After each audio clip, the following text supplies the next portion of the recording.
బిస్మిల్లాహిర్రహమానిర్రహీం. మిత్రులారా, అస్సలాము అలైకుం. దైవ శాంతి మనందరిపై కూడా కురియుగాక. మనము ప్రతిరోజు కూడా ప్రవక్త ముహమ్మద్ సల్లల్లాహు అలైహి వసల్లం వారి యొక్క ప్రవచనాలను తెలుసుకుంటూ ఉన్నాము. ఈ రోజు కూడా ఒక చక్కటి ప్రవచనము. ఈ శీర్షిక ఏంటంటే ప్రజల ముందు చేయి చాచడము, అర్థించడము. ఇది దైవానికి ఎంత మాత్రం కూడా ఇష్టం లేనటువంటి పనులు. అయితే నిజంగా అతను అవసరంలో ఉన్నాడు, బలహీనంగా ఉన్నాడు, తన పొట్ట తాను నింపుకునే పరిస్థితి లేదు అంటే అది వేరే సంగతి. కానీ అన్ని చక్కగా ఉండి ప్రజల ముందు చేయి చాచడం అనేది దైవానికి అంత మాత్రం ఇష్టం ఉండదు. దానికి సంబంధించినటువంటి ఒక చక్కటి ప్రవచనాన్ని ప్రవక్త వారు చెప్తున్నారు. 537వ ప్రవచనము, హదీసు కిరణాలు, రియాజు సాలిహీన్. ఇది బుఖారి మరియు ముస్లిం సంకలనకర్తలు. ప్రవక్త ముహమ్మద్ సల్లల్లాహు అలైహి వసల్లం ఏం చెప్పారు అంటే, ప్రజల వద్ద 1-2 ముద్దలు లేదా 2 ఖర్జూరపు పండ్లు అడుగుతూ తిరిగేవాడు నిరుపేద కాడు. నిరుపేద ఎవడు అంటే, శిశులైనటువంటి నిరుపేద ఎవడు అంటే, అతని వద్ద ఇతరుని యాచించకుండా ఉండేందుకు తగిన ఆర్థిక స్తోమత ఉండదు. చాలా అవసరంలో ఉంటాడు.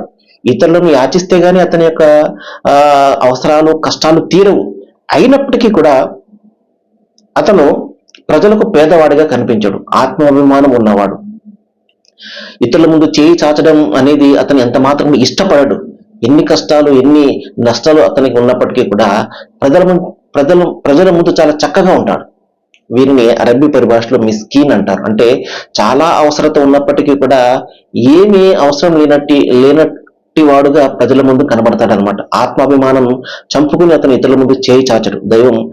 దైవ ప్రవక్త చెప్తున్నారు, చాలా అవసరాలతో ఉండినటువంటి ఇటువంటి వ్యక్తులను మీరు అన్వేషించండి, వెతకండి. ఇటువంటి వారు మీ చుట్టూ ఎక్కడ ఉన్నారో, మీ సమాజంలో ఎవరు ఉన్నారో ఇటువంటి వారిని వెతికి మీరు వారికి సహాయం చేసినట్లయితే మీ సహాయం చాలా ఫలవంతం అవుతుంది, చాలా పుణ్యాన్ని ఆర్జించి పెడుతుంది అని చెప్పేసి ప్రవక్త వారు చెప్పడం జరిగింది. అదే ఇక్కడ మహాప్రవక్త వారు ఏం చెప్పారు అంటే, ప్రజల ముందు చేయి చాస్తూ అడుగుతూ తిరిగేవాడు కాదు నిరుపేద అంటే. నిజమైన నిరుపేద ఎవరు అంటే, చాలా అవసరాలతో ఉన్నప్పటికీ కూడా, అతనికి చాలా అవసరాలు ఉన్నప్పటికీ కూడా ఇతరుల ముందు చేయి చాచకుండా గుట్టుగా ఉండేవాడు.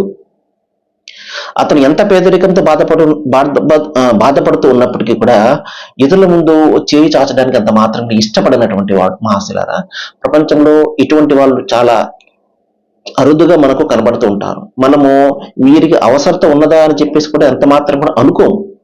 కానీ చాలా చక్కగా ఉన్నట్టు కనబడుతుంటుంది. కానీ అతని ఇంటిలో పరిశీలన చేసినట్లయితే తినడానికి తిండి కూడా ఉండనటువంటి పరిస్థితి ఉంటుంది. కానీ ప్రజల ముందు చేయి చాచడు. మహాశిలారా, ఇటువంటి వారిని మన సమాజంలో వెతికి మనము వారికి సహాయం చేయాలి. దైవం మనందరికీ కూడా ఆ విధమైనటువంటి సహాయం చేసే సద్బుద్ధి ప్రసాదించుగాక.